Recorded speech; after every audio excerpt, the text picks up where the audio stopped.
So as I reflected back on the lesson, I thought that things went pretty well. But I wanted to get your insight to how you felt me modeling that lesson went for you.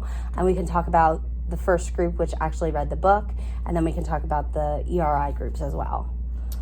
So I think the first group that read the book, I think that went really well. I liked seeing that how you incorporated the book into the ERI program itself. I feel like it was really good change, and the students really got redirected a lot with it. I liked how you went and talked about, had those students do a picture walk first, so that was like a good beginning, and then as you were reading the book, you redirected the students on how they said chickens and it was hens, and would help them go back to that. Along with that, I liked the exit ticket, then how you really went through the lesson. It was like it flowed smoothly, you were keeping the kids on track. I think that's something that I can definitely take away from, to just redirect them a lot and keep them on track. And the important thing about that is, like, when you're doing a guided reading lesson, you want to make sure that you have a purpose for reading. Like, you always set a purpose for reading. So our purpose was to find out what was going to happen to the fox at the end. And doing the picture walk, they were able to make some inferences throughout that, which is a higher level thinking skill, which is what you kind of want them to do. So when I pulled out the fact that they were making an inference, they were taking what they know along with what they were reading in the text, even looking at the pictures and making an inference. You can start doing that right at a kindergarten level and really start extending their thinking, which is really beneficial. And I'm glad that you picked up on that exit ticket. That's always something that's really good, because it's good feedback for you as a teacher, to kind of have to see what kids got it. You know, when I looked back at the exit tickets that the kids did, some of them had the fox not going back the next day. You know, they drew pictures, but the fox wasn't going back the next day. So they really understood that the farmer really scared them off. Some of them had the dog being up instead of sleeping, you know, because he was more aware, like the fox could be there. So that was really good too. And that's something that I reflected back on. So things that I saw that the students were doing was, you know, making those connections, really analyzing the pictures, because it was a D-level book. So it was just, you know, the sight word the, and then whatever the picture showed. But we talked about, like, what is this a picture of? Like, for the farm, like, what is this a picture of? Oh, it's the farm. Oh, look at that word says farm, you know, and making that connection for them, so that they're not, and like with the hens and the chickens, you know, they saw chickens there, but the word wasn't chickens, you know, it didn't start with that ch sound, it started with the sound. So seeing them recognize that, and oh, it's a hen house, not a chicken coop, you know, that was really something that I saw the kids pick up on.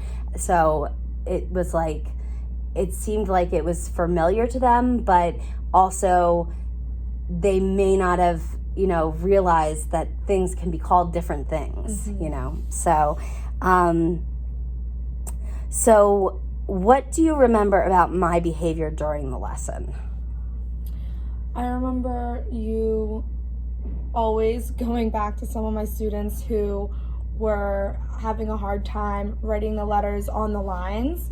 So like showing them that, okay, yes, you're writing the letter, but you're not writing the letter on that line. You have to make sure it goes all the way down, or it hits the middle dotted line. And that's something that as kindergarten they struggle with. Sure. And it's something that is always like repetitive, but they need that because they will still need to be able to pick up on it. So I noticed the redirection and helping them to going back to like what you were saying, even if you had to stop and be like, okay, let's wait, go back, do this, and doing one-on-one with them too. Yeah. Even if like some of them got it, and then having to go to that one student that didn't get it and have to like talk to them. Right. And what's beneficial with the ERI books, now this is my first time being exposed to them, it is repetitive, And for some kids, that's what they need. Like, that's where they're at. They need that repetition. So some of the kids could write the P multiple times, and then some of them were drawing a little line and a little circle, and I was trying to show them, okay, but if we want, does that look like that, the original example? And they were like, oh no. And I'm like, straight your line, your line needs to go, your line for the P needs to go below the last line, and making sure they had that circle that connected to the P, not that it was a circle and just a line, so they got the concept. yes. So what do you think was some student achievement that you saw? I think some of the student achievement that I saw was in my higher group. I want to say it was them being able to look at the pictures and like find the word with it and make those predictions and those higher level connections that we haven't really been working on, that we are trying to work on. Yeah. So I think there was a lot of growth with that. And then with my lower group, some student achievements that I saw was just getting better with writing the P's and being able to identify that is the letter P and what sound does it make. Right. Because a lot of them cannot identify the letter and cannot realize what sound the letter P makes. Right. I know when I was continuing the ERI lesson, we were doing then the letter F, and they were saying that the letter F makes the P sound because they were so used to doing the P. Yes. So it's like now they have to rethink, absolutely.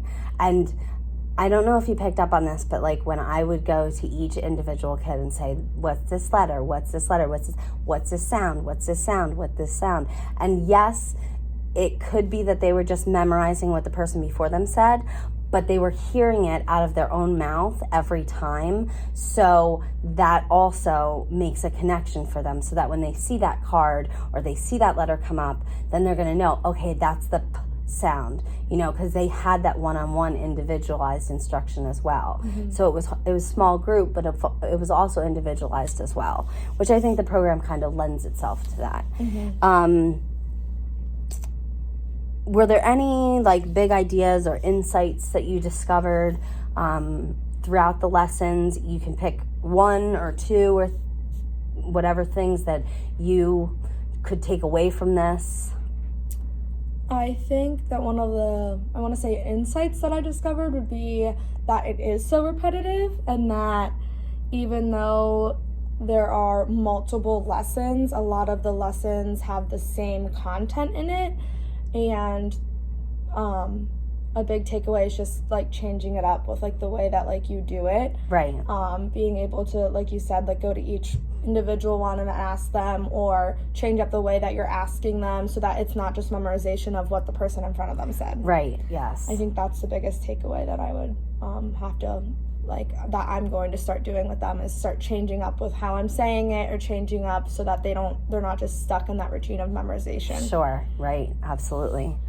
In future lessons, well, I guess you kind of answered this, like in future lessons, what would you want to try out? Like you explained that you would want to try out the individualized and having them, switching it up a little bit, doing the lessons a little bit differently, like sticking to the script still, but then, adapting it based on your students' needs. If you see that one group is really getting it, maybe doing a couple of lessons throughout the time period if they're really picking up on it. And if they're struggling with it, taking that time to really go back over that page and be like, oh, okay, like I need to redo that. Based on our conversation today and throughout this process, what do you think this coaching session has done for you? I think the coaching session for me has made me realize that there are a lot more different ways of teaching than to just the script of the book. Like, you showed me a lot of different methods that I could use with the RI program so that it isn't so scripted, and that the kids are getting a lot more content from it, and like the needs that they need from it, from not just the scripted program. Like being able to bring different things into it, like the exit ticket, or being able to read a different book and having them do higher level thinking that I kind of think I didn't realize that, oh, it's kindergarten, they don't need to do that, but you can start it at that young of an age. So I think that is what this coaching session has done for me the most, is being able to, you kind of giving me that push to like, go try new things. It's okay. Yeah. You're allowed to do it. Yeah. So I really appreciate that. Absolutely. Absolutely. And even like, because I was with you for the full day, and we bounced strategies off each other and things like that with how to deal with, you know, a difficult child or things like that. What do you think you took away from that? Like, what do you think benefited you by, like, just our discussion? Just our discussion was being able to continue teaching even if you have those disruptive behaviors, and just like throughout the day, like little things that you added, like counting down, like being able to like say, okay, you can count down, give them a time frame, and like it gets them quieter, they're on task a lot more, like just picking up on those ideas that you kind of threw in there that I was like, oh, okay, like that was really good, I should start doing that. And that was really beneficial just in the classroom, because I feel like it helps the learning environment. Yeah. So, and I think also I noticed this, that at first it was like you were so focused on who wasn't doing what they were supposed to be. And then by the end of the day, you were like, I like the way so-and-so's sitting. I like the way so-and-so's sitting. And which is something that I try to use in my classroom. Like I use that positive behavior format, and I even leave that in my sub plans. Like I say, I like the way Johnny's sitting, because like I want the subs to know how I treat my students. So like I want them to enforce that as well. So even when I'm not here, the kids are still getting that positive praise. Like I have one student in my class who's constantly sitting with the quiet sign up in his hand, and he's doing his work, but he's sitting there with the quiet sign up because he wants to show others how to behave. And I constantly give him positive praise and stuff like that for that. And that was just one thing that I noticed, that you, by the end of the day, you were like flowing just naturally, like picking that up. And I was really like thrilled to see like your small group instruction in math, you know, just seeing you differentiate for each group. Like some group needed to just write the number repeatedly to be able to identify that number 7, and then other groups, they could write the numbers 1 through 7 or 0 through 7. You know, they were you know, a little bit more advanced, you know. And like being able to say like, okay, this is 5, how many more do I need to add to get to 7? And you were like really differentiating that, which is, I think, really beneficial for your kids, and that's really going to help them succeed, because having that ebb and flow and having that fluidity in your groups, like if you notice that this student, they're starting to have a breakthrough, I can move them to a higher group. And I noticed you saying to the kids, you know what, you're going to be in the red group from now on, or you're going to be in the purple group from now on, or you're in the green group. I noticed that when you did that, you were basing it off of the fluidity of your groups and knowing what the students' needs were. And so you were making those notes on the spot, and you were making those changes, which is really good. And it's good to see the kids being able to move up levels and being able to see their successes, and also see where kids are struggling and where you need to kind of remediate a little bit. And just the fact that you went over those numbers again that they've already learned, and some of them have mastered, the way that you repeated that was really beneficial for them, because they're not forgetting then about the numbers that you previously taught them, you know, and they're learning addition at the same time, you know, they're learning 5 + 2, and they might not realize it at the time, but you're teaching them mathematical skills. Is there anything I could do differently in future coaching sessions that you would recommend?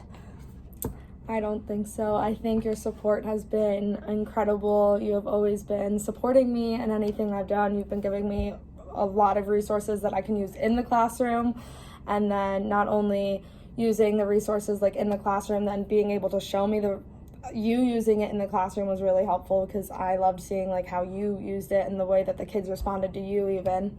So I think as a whole, you are an excellent coach. Oh, thank you. And thank you very much for allowing me to be your mentor, be your coach, and really work through this process with me. I just really appreciate it. Of course. Thanks.